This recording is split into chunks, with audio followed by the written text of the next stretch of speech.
This video is sponsored by Squarespace. Hang around to the end of the video to find out more. We're living in interesting times, and while there is all sorts of drama going on the outside of our homes, the reality we see with our actual eyes is pretty dull and boring. We seemingly have all the time in the world, and very little space to move about in it. It's at times like these where distractions are a godsend, some sort of escapism, away from the dreary grey walls of our inner houses to somewhere more fantastical and colour-based. That's what the world needs right now.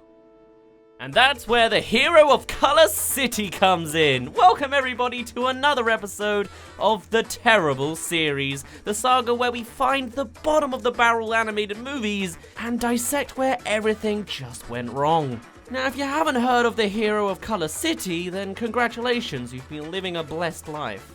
The film was released back in 2014 through a limited 69 theaters in the US, nice, and racked up $600,000 worldwide. Good job, Magnolia Pictures. Apparently, no matter what you do, if you make any film at all, you're just destined to make way too much money off of it. One quick glance at the film tells you more than enough about the outer context of the film, as it's clearly not made for you and me. Unlike what we've covered previously in the series, it's not some greedy butchering of a beloved franchise, and it's not the childish incompetence of an unworthy animation studio.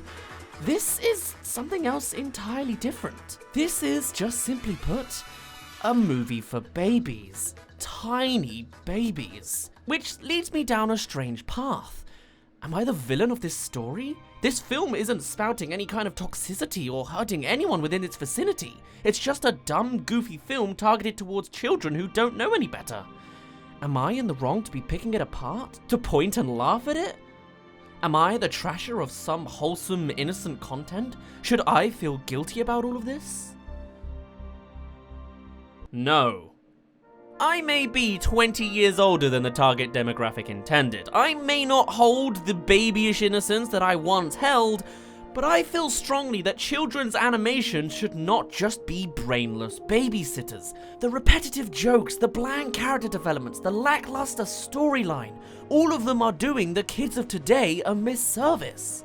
Children are way smarter than their parents pin them out to be. Kids can grasp complex stances, and even if they don't understand every single detail, giving them anything that's watered down and tasteless is simply wasting a child's time.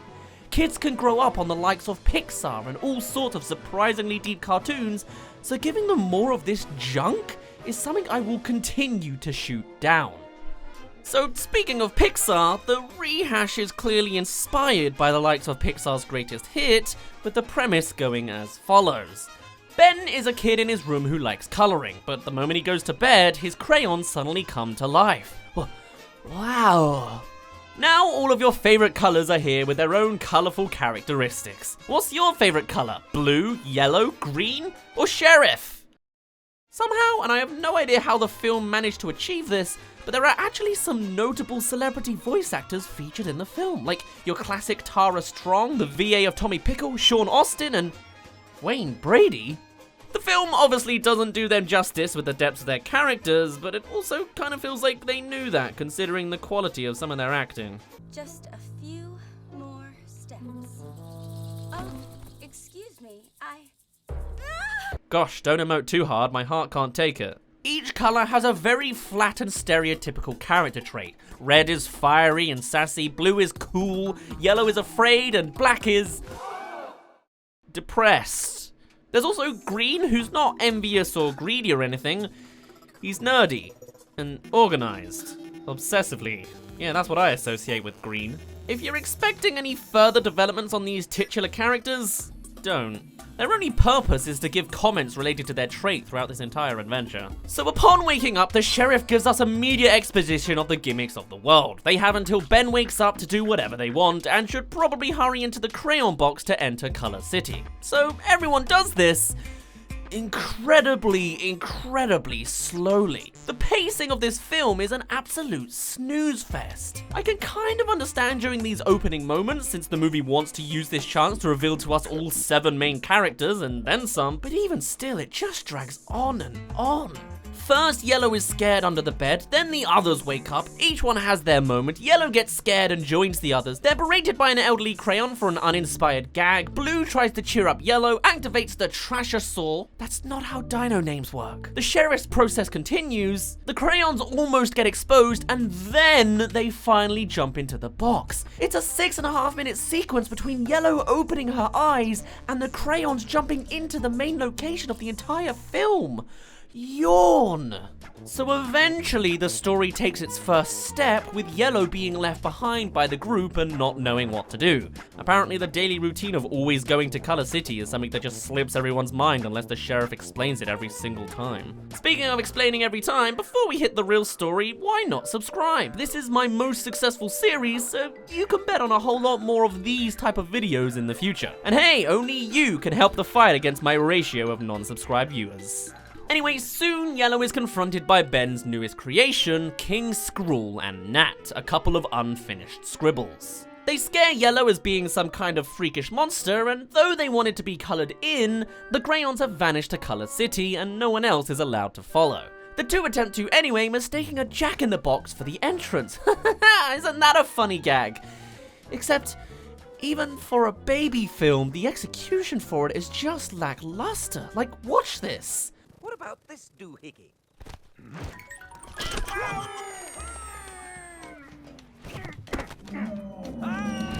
There's no fun music, no goofy sound effects. It's edited almost like a completely serious scene. Just the flat sounds of reality and no real jokey tone to any of it. This isn't even played as a joke, it's just soulless.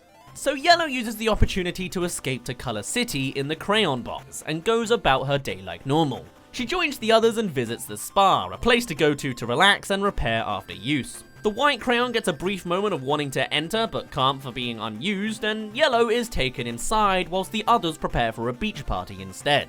There's almost a burgeoning world here with the idea of spa treatment, but literally nothing else in this city suggests any other kind of explainable extra context that would be smart for crayons. It's just a normal place with locations for the story to jump on. Also, once we're inside, we see that there's other crayon colors identical in traits. There's another Yellow who's also afraid of things. Is she called Yellow as well? Are all Yellows female? Are colors races, or are families several colors mashed together? Also, Madame Pink here is French for a reason I cannot pinpoint at all.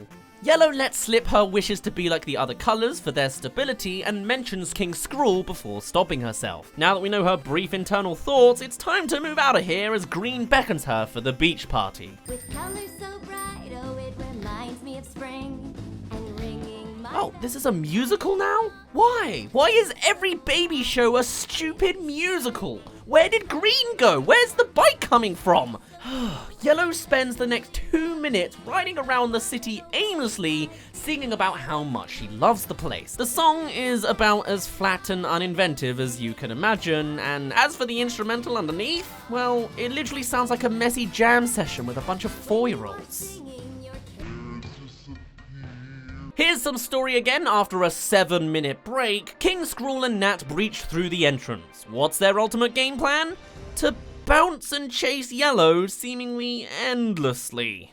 Meanwhile, at the lighthouse, literally it's just called the lighthouse, the others are having their beach party. After a long conversation of obvious blindness, eventually they see Yellow being taken by King Skrull. Wow, my heart bleeds. And there was almost a good joke with the others' reaction. Seeing Black just watching unfazed is hilarious. What's gonna be his witty one-liner? I'm going this way now. That's a big monster. Oh. After failing to negotiate, they all charge him. Charge! Again, my heart just can't stop bleeding from the amount of weight put behind this voice acting. It's remarkable, Wayne Brady. In fact, there's so many pointless bits inserted into this sequence. Like, so quiet and all that isn't a joke, or saying or the sheriff's plan. I'm for plan A. That's not like, or the being a continuous stream of fast sound effects. Or now, just zero content here. So King Skrull climbs the crayon tower a la King Kong, and Nat confronts Yellow too to joke about trees. The plan is sabotaged as Sheriff knocks them down with his flying paper airplane that he apparently has. It's powered by sheer writing incompetence alone, and yellow is dropped and caught by blue. Dejected, the scribbles choose to go to the source of the crayon's color to color themselves, bouncing there in almost an instant. Meanwhile, the sheriff crash lands, breaking his arm, and every other crayon just gets on with their lives again, essentially just forgetting about the scribbles. There's a brief pun on the color purple they throw in without any real substance or need, which I can almost appreciate the pun if it was executed any way better than this. There's a handful of these scattered in, and some aren't that bad. There's a navy blue and an aquamarine as the sheriff's official guardsman that I actually kind of like, and a joke on Tutti Frutti being several colors. Yeah, that one's not too good. Also, a couple elderly crayon jokes that just don't really add anything or have any unique substance at all, really. As the sheriff appears to tell of the new problems, they look off to the distance to see Skrull climbing the distant mountain, and even though that took about 40 seconds since we last saw them, the crayons decide to set up an entire presentation that undoubtedly would be far too slow to fix the problem. Enter Professor Heliotrope. Man, that's a bit of a complex color choice for a main-ish character, don't you think? My colorblind self hasn't even heard of a heliotrope. So this guy's trope is what everyone associates with the heliotropes. He's completely, unbearably rambly. Now make a guess in your head. How long do you think it'll take this guy to explain to the crowd that if they lose their color source, they'll cease to exist? It takes 2.5 minutes! 2.5 minutes of this! Is this what death feels like? So yeah, everybody panics and our main gang all signs up to volunteer to help, though only White has any real motive wanting to be useful for once. Everyone else just kinda does it. Except Yellow. The scribbles, meanwhile, soak themselves in color before seeing it drains away again. Also, did the editors literally leave in a cough from one of the actors in there? Is that what I'm hearing? So the scribbles decide to plug up the source to force the crayons to come to them and color them in. Everybody sets up on the boat with Yellow bringing supplies and accidentally sends the boat off with her on it. It's really stupid all the way through, and another over-the-top long scene that I've cut right up. We're now 36 minutes into this film, and finally the adventure begins, halfway through the entire thing. Time for another musical number on the boat! Again, it's really crap. Every character's verse describing themselves is just unrhythmic, it harshly jars with the music of the chorus, and just feels improvised and amateur. Though I like Black's verse just cutting off the music entirely. I swear he's the closest thing to a funny character. On the river, the path splits, with the crew struggling to communicate whether to go left or right. It's that uncreative trope again. Eventually, they go the wrong way and have to stay within the lines down the rapids. As everybody panics, Yellow uncharacteristically takes charge, putting Green in charge of control since he's the most obsessive with being in the lines. And it kind of works, but they crash at the end of the river anyway, after a harrowing 8 seconds of stress. Seriously, the moment Green touches the wheel, there's basically one corner, and then they're at the coast. No build-up, no action, just nothing. And what's the lesson to learn out of all of this? Only goes to show that sometimes you just have to color outside the lines. What?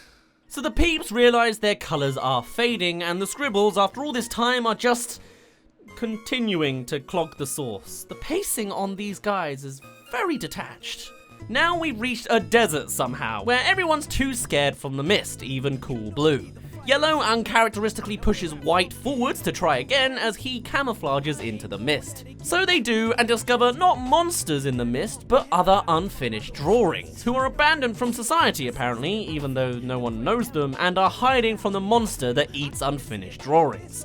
The drawings suggest going through the desert to reach their goal, as every other route is disastrous, so they do, ignoring that whole stress of the carnivorous monster. If you're wondering where the logic went, forget about it. Just enjoy the blandly generic pop song backing. As a reward, the crayons then choose to color in these unfinished drawings, as per Yellow's request. This could get really weird if anyone else made this film. Instead, what we get is this. It's kinda dull. The music's too quiet, the sound effects loud and generic, and the animation of it all is just kind of uninspired and slow. But eventually everyone's all coloured, even though they're running out of time. And it all ends off with each drawing saying their victory pun, back to back to back to back to back. Houston, we don't have a problem. I am beautiful. The writers probably thought they were real smart with this. So to get to the top of the mountain, the crayons slingshot up, because apparently they had that in their kit all this time, and some more heartfelt acting comes out of their mouths.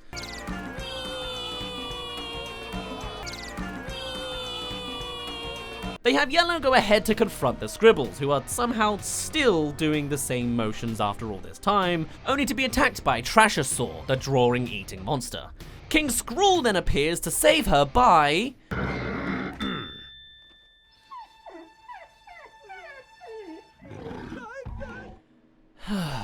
There really is just no conflict in this film, is there?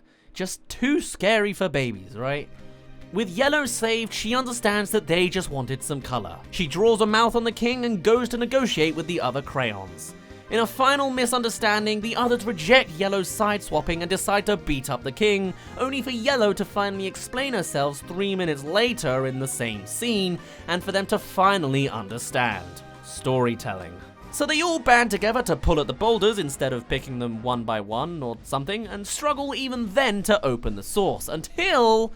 I have brought reinforcements. Ha ha! Sounds like the cavalry. Oh, thanks, Tracer. How? How does this make any sense? Why? And with a final pull, they break the dam and release the color waterfall. Color is restored, everyone is happy, Madame Pink kisses the sheriff for no real reason, and the crayons leave everyone behind. They all get back without a boat or a slingshot or whatever, and celebrations begin with the Scribbles happy and colored. And Yellow is awarded the medal of the hero of Color City. It's not it. How did that get there? Oh God, please stop. And as time runs out, everyone leaps back to reality, and Ben wakes up to see his new drawings all coloured in without him. They get stuck up on his wall alongside the other drawings, with them repeating their big brain victory puns, and as Yellow is grabbed by Ben for no real reason, she reveals her face in his hand to look happily at them on the wall, with a cheeky wink to end the film. This film isn't toxic by any means, but it's boringly bland. It has about as much significance as a blank sheet of paper, and is so simplistically designed that it doesn't strive to do anything even remotely well. Even the Story 101 rules of establishing features to return to later is completely amiss. White never gets to go back to the spa having been used. Black never gets any happier. Nobody gets so bad in the fading phase to go transparent and disappear. And no one knows why Ricky is given a name. It's not much to ask for, but any extra weight to add to this film could have at least made it generically fine. But this is just amateur and unfulfilling.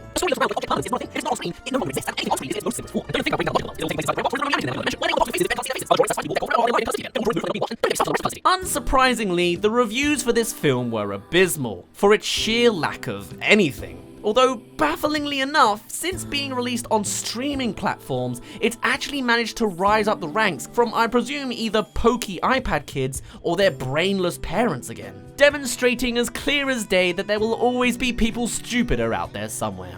Though I think we've all kind of learned that recently. Do I feel bad for dunking on a baby show? No.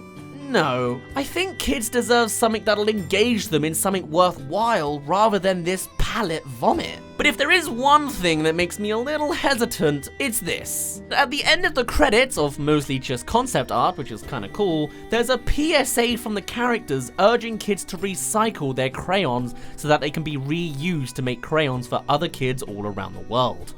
That feels like something warm-hearted and genuinely sends out a nice message. But the rest of the film can disappear for all I care. Look what they did to my boy Wayne Brady. Why? Why do these films always manage to drag down talented celebrities like this? I guess if there's one lesson to learn from all of this, it's that with enough willpower and skill combined, we can still all come together to make something truly terrible, to hopefully be forgotten forever. No one's above true trashy film. And the hero of Color City could have done with a little more coloring outside of the lines. But hey, if that's something you struggle with and would rather your creative flow is assisted in any way possible, then do I have news for you. Squarespace is the ultimate service for creating your own website in a way that's remarkably easy and convenient. Squarespace offers all sorts of features like video backgrounds that can instantly spice up your website design, or a great tool in my opinion, the simultaneous posting options, allowing you to sync up your content output to your other social media accounts like Twitter or Tumblr if that's still your thing. Everything is made to be as convenient for you as possible, so what's stopping you? Use my code at the top of the description to get 10% off your first purchase of a website or domain. It's really just that simple. For now though, I'll be ending it off here. My name's been Dazz, you didn't really care, and I'll see you in a bit. Also, yeah, no green screen this time around. Unfortunately, there was some extra context going on the outside here that I wasn't able to do any filming for it, but I would like to keep it up for future terrible series, so we'll see where it goes.